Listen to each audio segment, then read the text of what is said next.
রুমিনেট endosperm দেখা যায় কোন গোত্রে? অ্যাপোসাইনেসি। ভ্রূণস্থলীর মধ্যে পুংগ্যামেট এবং ডিম্বাণুর মিলনকে বলা হয় সিনগ্যামি। সূর্যমুখীর পুষ্পবিন্যাস হলো ক্যাপিচুলাম। সপুষ্পক উদ্ভিদের শস্য হল ট্রিপ্লয়েড 3N। যে সকল উদ্ভিদের সমগ্র জীবনচক্রে কেবলমাত্র একবারই ফুল জন্মায় তাদের বলা হয় মোনোকার্পিক। সংকরায়ন পদ্ধতিতে ফুল থেকে পরাগধানীর অপসারণকে বলা হয় ইমাস্কুলেশন। ইহা HS70 2017 এসেছিল। যে ক্রিয়ার মাধ্যমে পরাগনালী ভ্রূণস্থলীতে প্রবেশ করে তা হল কেমোট্রপিক। পরাগনালী থেকে নির্গত পুংগ্যামেট যদি ডিম্বাণুকে নিষিক্ত না করতে পারে তাকে বলা হয় সেমিগ্যামি। মিওসিস ছাড়াই ভ্রূণস্থলী ডিপ্লয়েড কোষ থেকে ভ্রূণ উৎপাদন হওয়ার ঘটনাকে বলা হয় অ্যাগামাস্পার্মি। যেসব ফুলের ডিম্বাশয়ে একটি মাত্র ডিম্বক থাকে এবং ফুলগুলি পুষ্পবিন্যাসে সজ্জিত থাকে তাদের কোনটির দ্বারা সাধারণত পরাগযোগ ঘটে? বাতাস। বীজ মুকুল বা সিড বাড বলা হয় ডিম্বককে।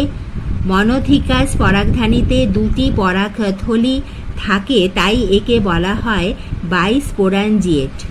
যেসব ফুলে প্রাণীর সাহায্যে পরাগযোগ সংঘটিত হয় তাকে বলা হয় জুফিলি। ইমাসকুলেশনের প্রধান উদ্দেশ্যই হল স্বনিষেক প্রতিহত করা।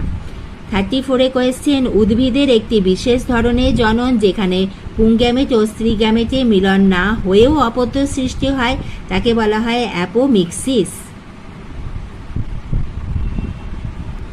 নেক্সট 35 কোয়েশ্চেন, বীজহীন ফল উৎপাদনকে বলা হয় পার্থেনোকার্পি। 36 কোয়েশ্চেন, যে জনন প্রক্রিয়ায় অনিষিক্ত ডিম্বাণু থেকে সরাসরি অপত্য জীব সৃষ্টি হয় তাকে বলা হয় পার্থেনোজেনেসিস। 37 কোয়েশ্চেন, অনেকগুলি পরাগরেণু যখন একটি সাধারণ পরাগরেণু থলির মধ্যে আবৃত থাকে তখন তাকে বলা হয় পলিনিয়াম। এবার তোমরা এই অধ্যায়েরই গুরুত্বপূর্ণ বড় প্রশ্নগুলি দেখে নাও।